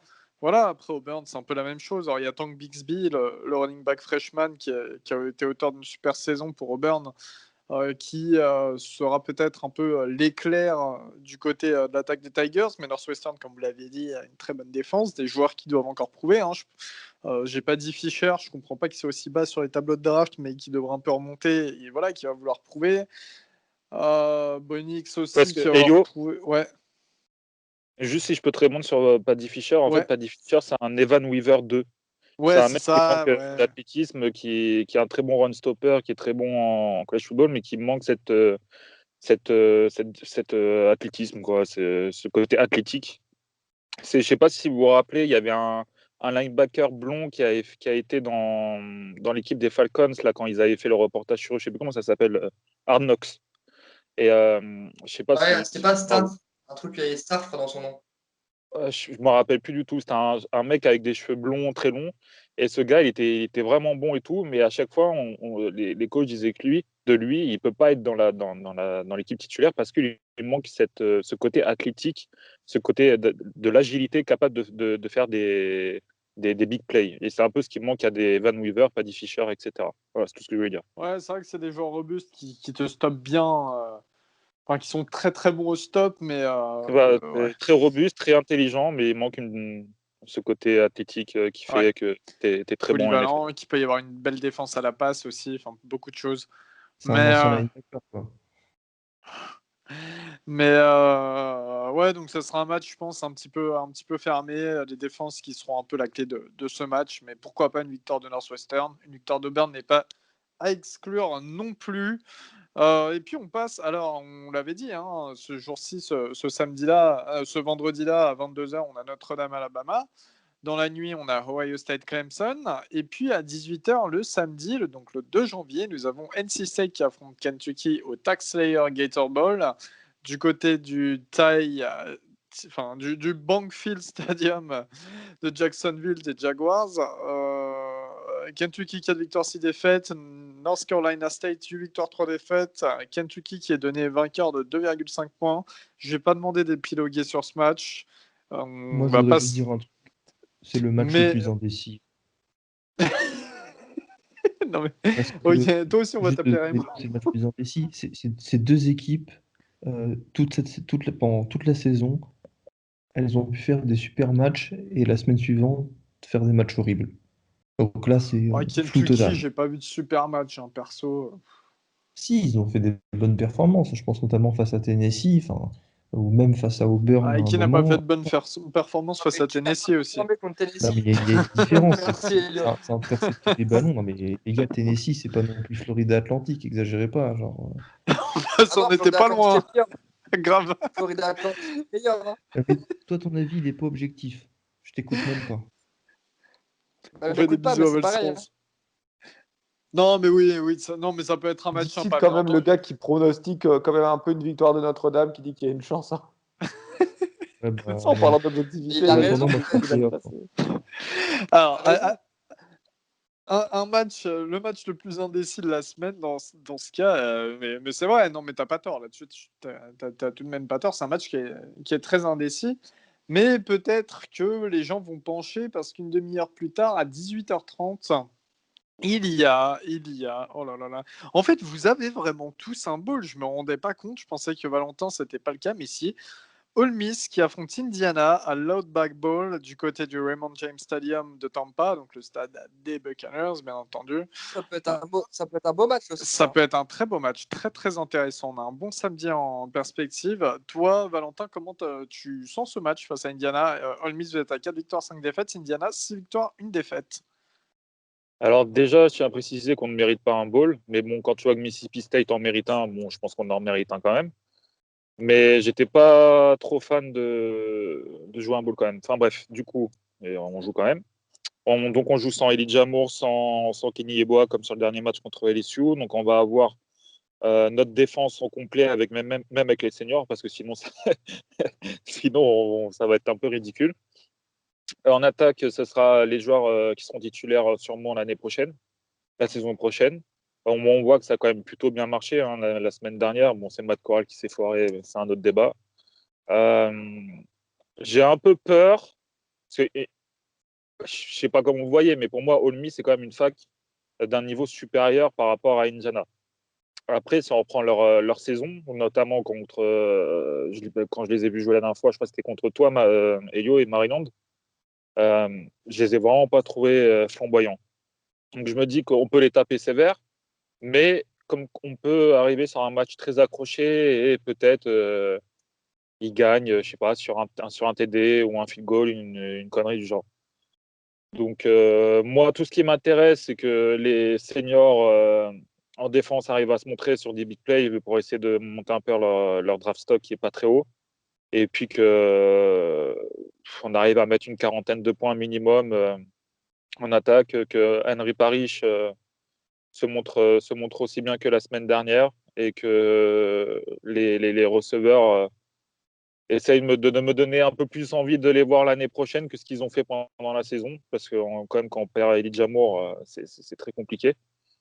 Donc voilà, après, je ne sais pas comment vous voyez ce match-là, mais ça peut être une certaine, d'un côté, une déculottée pour Indiana, mais ça peut être aussi un match accroché qui gagne, parce que, je ne sais pas, Matt Corral a décidé d'envoyer 6 interceptions dans le match. Bah, moi, perso, j'aime plutôt bien Indiana, justement. Alors, le match qu'ils ont eu face à nous, il a été un peu accroché parce qu'on a aussi pas mal joué. Hein. On n'était pas les plus dégueux, surtout au vu des circonstances que je vous avais racontées dans l'épisode. Mais en dehors de ça, Indiana, c'est quand même des victoires convaincantes. C'est des victoires face à Penn State, face à Michigan, ils ont accroché Ohio State. Victoire face à Non, Wisconsin. attends. Tu me dis Michigan, Penn State, nous on les aurait joués, on leur aurait mis 80 points. Non, je Ça, suis pas sûr. ça, je veux pas Non, l'entendre. ça c'est Non, facile non, de dire ça. ça, je veux pas entendre. En plus, tu parles de Maryland. Yo, Maryland, quand vous n'avez pas Ouais. tous vos joueurs, frère, j'ai regardé, je me Ouais, rappelle c'est ce très bien, c'est ce que je viens Penix, de il était dire. incapable de lancer une balle, Ouais, alors sauf que que vous avez personne. alors vas-y, on va y venir à Michael Penix. Michael Penix ne joue pas car il est blessé. C'est son remplaçant Jack Tuttle qui va prendre la relève, qui était pas si mauvais. Bon, après on va voir. Hein. Il y a aussi le running back Stevie Scott qui a mis à 8 touchdowns cette saison. Il y a quand même des joueurs. Hein. Il y a Ty Freifogel, le receveur très très dangereux, qui a 7 touchdowns cette saison. Rob Fillier de l'autre côté. Peyton Hendershot, le tight end. Il y a une. Plutôt Scott, moi, qui me fait peur que j'arrive pas à dire son nom. Freifogel, il est bon. Tiens, Non, je dis pas qu'il est mauvais. Attends. J'ai pas dit qu'il était mauvais. J'ai dit j'ai plus peur de Scott. Moi, j'ai pas peur pour moi, de Freifogel. Indiana, ils peuvent vous battre. Alors, vous pouvez aussi les battre.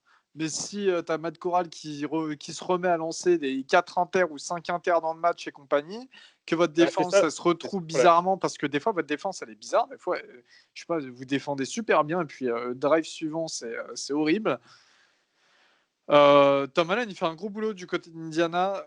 Cette équipe, elle nous a tous surpris, il faut se dire la vérité. Encore une fois, ouais, je suis d'accord. Vous êtes peut-être favori, mais de pas grand-chose. Et sincèrement, la victoire d'Indiana, pour moi, elle est quand même très très probable. Et voilà. Et d'ailleurs, les vainqueurs qui sont donnés sont Indiana à 8 points. Voilà. Par Vegas. Les autres, je sais pas ce que vous pensez. Moi, je vais mettre Ole Miss parce que je pense que l'attaque de Ole Miss va clairement dominer ce match. Et comme Valentin a dit, il va y avoir comment dire, ça va beaucoup tourner, donc on va avoir des nouveaux joueurs, ça va être intéressant et toujours d'avoir Freifogel, Tuttle, etc. Ça va être intéressant aussi. Très bien. Je suis quand même très surpris de ne pas voir David Augustin qui arrêtait pas de parler d'Indiana cette saison. Mais bon, faut croire que ça ne l'intéresse plus. Il est focus sur Notre-Dame, l'autre équipe d'Indiana. Si, parce que Guillaume, il avait quelque chose à dire, mais je sais pas, il s'est tué. moi j'attendais gentiment Indiana a un mon tour. potentiel offensif qui est incroyable. De quoi? Ça peut faire très mal face à la défense de Miss. Moi, je pense que c'est deux équipes qui se valent totalement. Ok. Et toi, Guigui, du coup? Moi j'attendais gentiment mon tour avant d'intervenir. Et en vrai, je sais pas. En vrai, je vais mettre Ole Miss, mais sans grande conviction. Maintenant, je pense que comme ça a été dit, de toute façon, le match, il est dans les mains de Matt Corral. Euh, Après, voilà, je pense que il peut gagner, il fait partie de ces joueurs qui peuvent te faire gagner, mais qui peuvent aussi t'en faire perdre. Euh, on a vu les deux facettes cette saison. Donc je vais dire que sur ce match, il va les faire gagner, même si évidemment l'absence des Jamour, elle leur sera forcément préjudiciable. Maintenant, je pense qu'ils ont quand même deux trois armes plutôt sympas, pas du niveau de Moore évidemment, qui d'ailleurs a été élu All-American par les People, enfin, par la société de presse, pardon. Et, euh, et donc voilà, on va donner une courte avance à Ole Miss, mais sans grande conviction, et ça ne sera pas une surprise si ça part dans l'autre sens. D'ailleurs, juste pour finir, il y a Lane Kiffin qui a fait une interview aujourd'hui, qui a Oula. dit, il a laissé un peu le suspense. Il se pourrait qu'on ait des joueurs qui opt-out pour le bowl. Après, il a clairement fait comprendre que s'il décidait d'opt-out, il n'y a pas de problème, il y a d'autres joueurs. Donc, ça veut bien dire ce que ça veut dire pour la saison prochaine. Si tu lâches l'équipe, parce que nous, on n'a pas eu d'opt-out à part en début de saison avec notre centre. Si tu décides de lâcher l'équipe là au bowl, attends-toi à galérer l'année prochaine pour avoir ta place. D'accord, après, à Pour mon l'instant, il n'y avis, a pas de noms qui sont sortis, mais s'il y a des opt-out, ça sera comme dans d'autres équipes, ça sera des mecs qui opt-out pour se préparer à la draft et pas juste pour le principe de opt-out. non, il disait ça plutôt pour des gars qui sont juniors ou freshmen, des gars qui seront là l'année prochaine, pas des seniors qui vont se présenter. C'est chelou, je trouve que ça n'a pas trop de sens de opt-out quand tu as une saison derrière. Mais après, ça. Les opt-out, la plupart des opt-out de cette année n'ont pas beaucoup de sens pour moi. Donc, enfin bon, ça c'est un autre débat. Ouais. Bon, on verra en tout cas, mais comme tu l'as dit, Val, les joueurs sont prévenus. 22h, Oregon qui affronte Iowa State. Très, très, très beau match, ça, au Fiesta Bowl, au PlayStation Fiesta Bowl du côté du State Farm Stadium de Glendale, Arizona. Et si je peux me permettre, stade de nos amis les Cardinals. On fait des bisous à Cyprien. Oui, Guigui. ouais, j'allais dire, s'il y avait bien un bowl à faire cette année, c'était celui-là, hein, parce que tous les joueurs ont reçu des Play 5 en cadeau. Ils Ouais, vont c'est vrai. recevoir, pas pour l'instant, Ouais. ils vont le recevoir à la Ils vont fin. recevoir des Play 5 en cadeau. Donc cette année, s'il y avait un bowl à faire, c'était celui-là. Bah, d'ailleurs, Mike Ouais, Pittman, je dis tente ton coup, hein, Robin. je vais les appeler, je vais leur dire, les gars, filez un peu, faites plaisir. Mais non, Je suis votre d'ailleurs, interlocuteur français, donnez, envoyez. mais ouais, non, d'ailleurs, Mike Pittman, notre receveur, il a dit qu'il était plus excité à l'idée quand il a gagné la Pac-12, il était plus excité à l'idée d'aller au PlayStation 5, enfin au PlayStation Fiesta Bowl, plutôt que de faire autre chose que de gagner une bague. Donc c'était assez drôle quand même. Il a dit, puis j'ai dû quand même me rappeler que c'était la Pac-12, du coup que c'était intéressant, mais ils sont contents d'avoir leur petite PS5. Hein. Sinon, pour le match en question, ça va être un match hyper intéressant, je trouve. Oregon, ils ont eu du mal sur cette année, mais ils ont joué avec de l'envie contre USC. Et cette envie-là, ça a permis de montrer des belles choses. On a une défense qui est très talentueuse. On a des jeunes joueurs. Il n'y aura pas beaucoup d'absents. Il n'y aura qu'un receveur dans la rotation qui sera absent et un DB, encore une fois, qui est dans la rotation. Donc, c'est pas énorme. En ce qui concerne ensuite les clés du match, encore une fois, ça va être le fait de faire des turnovers. D'habitude, on est toujours un peu en négatif au niveau des turnovers. Et là, cette année, le match contre USC, on a été positif. Donc, à voir un peu comment ça va se passer pour nous au niveau des turnovers. Voilà, c'est quelque chose qui est réellement la clé du match. Dernière clé du match, arrêter Brice Hall. Je ne sais pas s'il il a opt-out ou pas, mais si jamais il n'a pas opt-out, il va falloir l'arrêter parce comme je le dis depuis le début de la saison, on a du mal contre la course. Et Brice Hall, c'est un des meilleurs running backs du pays cette année. Donc, à voir comment ça se goupille. C'est une très très belle équipe de Iowa State cette année. Et donc, on va voir, comment dire, ça va être un super match à regarder, je pense, pour tout le monde, pour tout fan de college football, réellement. Donc, voilà, à voir comment ça se passe. Je pronostique un match très très serré avec une victoire d'Oregon en toute fin de match où on va plutôt solidifier la victoire dans le quatrième quart-temps où on gagnera d'un point ou deux et on mettra un TD sur le dernier drive. Mais ça va être un match hyper intéressant pour voir comment on arrive à arrêter Breece Hall et Brock Purdy. Match, moi, qui m'intéresse particulièrement, comment donner un vainqueur sur ce match? Ça reste compliqué, Brock Purdy qui s'oriente vers la draft. Mais c'est vrai que c'est hyper compliqué à pronostiquer comme match et c'est ça qu'il faut prendre en compte, je trouve. Enfin, tout à l'heure, c'était Augustin qui disait que c'était un match compliqué à pronostiquer Kentucky, je sais plus qui. Là, Oregon, Iowa State, ça va être compliqué aussi à pronostiquer. Et ouais, donc comme je le disais, Brock Purdy qui est aussi qui s'oriente vers la draft. Donc pareil, encore une fois, les Bulls, c'est l'occasion de se montrer une dernière fois même. Et pourquoi pas un gros match du quarterback. Breece Hall qui lui aussi a encore à prouver avant d'aborder la saison prochaine. Oregon, c'est une équipe plutôt jeune mais avec d'excellents joueurs, on l'a vu. Enfin, personnellement, j'aimerais pas être une O-line face à la D-line d'Oregon. Donc un match intéressant, très très indécis. Si je devais donner une victoire, je la donne pas. Sincèrement, j'en ai aucune idée. Et vaut mieux que ça reste comme ça me surprendra plus derrière. Les amis, vous avez quelque chose à rajouter sur ce match? Ils sont beaux les maillots d'Oregon. On ne sait pas encore. Merci. Juste pour finir, j'espère, même si je ne suis pas fan du joueur, j'espère pour Brock Purdy qu'il va bien finir sa carrière en universitaire, un peu à la façon de Sam Ehlinger, même si potentiellement il a peut-être un peu plus de chances de faire quelque chose en NFL que Ehlinger, à mon sens.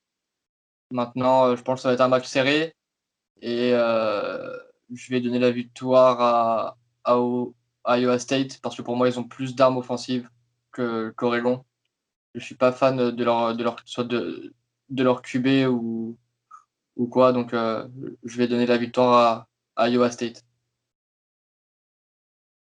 Très très bien. Et dernier bowl de cette année 2020, enfin début 2021, mais de cette saison 2020 en tout cas, Texas A&M qui affronte North Carolina du côté du Capital One Orange Bowl. Ouais, ça va être très sympa. Du côté de l'Hard Rock Stadium à Miami, le stade des Dolphins. Ouais, comme tu l'as dit, Guigui, match très sympa. Alors en revanche, du côté de North Carolina, quand même pas mal de joueurs qui ont opt-out. Et ça va manquer un petit peu de piquant en attaque, je dirais. Tandis que Texas A&M seront quasiment complets, je crois. Ils sont d'ailleurs donnés vainqueurs de 7,5 points. On a cette confrontation, ce match-up quarterback Samuel contre Kellen Mond. Comment vous envisagez ce match, les gars? Qu'est-ce que vous pensez? Bah, si on se dit que Kellen Mond est pas le meilleur des QB, que Samuel, d'après certaines personnes experts, est claqué au sol, bah c'est pas très intéressant. Non, bon, après, soyons sérieux. T'inquiète, c'est simple. Hein. L'année dernière, c'était Herbert, ou soi-disant Herbert était un mauvais quarterback pour la NFL. Cette année, c'est Kyle Trask. L'année prochaine, ça sera Samuel, t'inquiète. Ouais, enfin, bref. Donc du coup, ouais, je pense que c'est quand même un bowl très très très sympathique à regarder, parce que je pense que de toute façon, moi-même et Guillaume, on a fait un peu de notre mea culpa sur Texas A&M, qui produit quand même une belle saison. Bah justement, j'aimerais bien voir si Texas A&M peut encore me faire mentir un petit peu plus et aller chercher UNC. Sinon, ça doit être. Je pense que ça peut être un festival offensif, honnêtement. Est-ce qu'ils reviennent les deux running backs? Est-ce qu'ils jouent le ball? Javonte Williams et Il me Michael semble Carter. que c'est Carter ou Javonte Williams qui opt-out. Enfin, qui se déclare pour la draft. Et du coup, c'est comment? C'est Williams qui a opt-out. C'est Williams qui opt-out et du coup qui sera pas là. Ok, d'accord. Bon, ça laisse quand même, ça laisse quand même Carter, c'est quand même déjà pas mal. T'as Brown, le receveur, etc. Enfin bref, ça peut être un match très sympa et j'aimerais voir si Kellen Mond trouve une dernière fois les ressources pour aller battre UNC, qui a quand même une défense pas trop dégueulasse, et notamment avec Chas Surratt, le linebacker. Donc moi je vais essayer de regarder ça si je travaille pas, je sais pas si je travaille, mais je vais essayer de regarder ce match avec attention et puis je suis impatient d'en reparler au débrief. Et moi, je suis un peu du même avis, je suis un peu du même avis que Val sur Texas A&M. Ils ont fait une superbe saison. J'aimerais bien qu'il la termine bien. Euh, comme il est, comme il l'a aussi très bien dit, nous aussi, ça nous arrive de se tromper, même si ça arrive pas souvent, hein. Petite dédicace. Mais ouais. Donc ouais, si tu pouvais nous faire mentir une fois de plus, Kellen Mond, ça me ferait plaisir. Dans les cas comme ça me dérange pas, voire j'aime bien avoir tort, tu vois. Quand on a des mecs qui nous surprennent, qui, qui vont bien au-delà nos expectations, comme disent nos amis américains. Mais ouais, donc voilà, on va mettre Texas A&M en espérant encore un gros match de Kellen Mond et compagnie.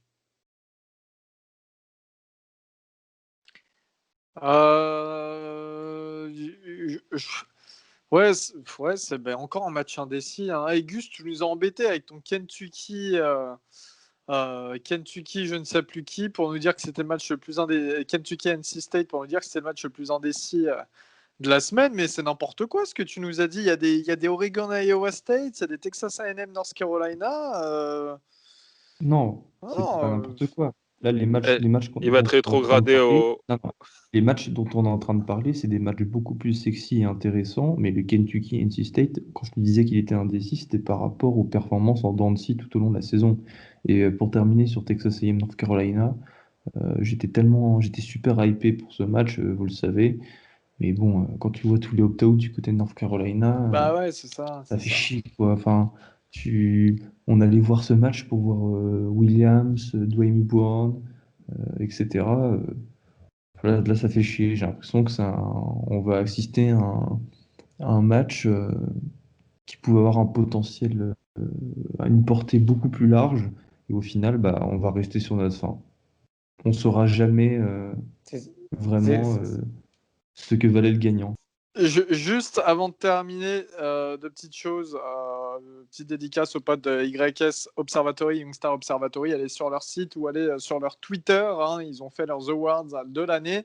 Et puis, il y a eu des bols qui sont déjà déroulés la semaine dernière. Je vous dis juste le score des principaux. UCF qui a été battu par BYU 49-23 avec un match Et Marcel exceptionnel. Azot.